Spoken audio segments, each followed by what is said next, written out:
How vision can restore naturally in two ways.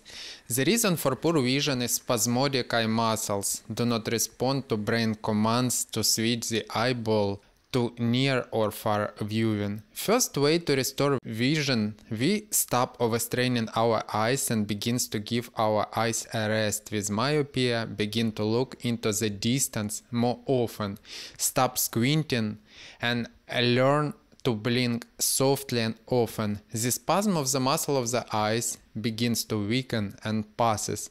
The eye muscles begin to refocus. Second way to restore vision, we do everything the same as in the first one, plus we also add exercises for light stretching of the eye muscles to speed up the process of getting rid of the spasm. The three best exercises for myopia are on my channel. The muscle of the eyes will come out of a spasmodic state and the eyes will be able to refocus at different distances. Like the lens of a camera.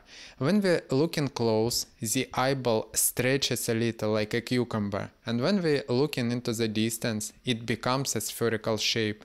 If you want a more in-depth, step-by-step Eyesight Academy course to improve your eyesight naturally, a link in the description below.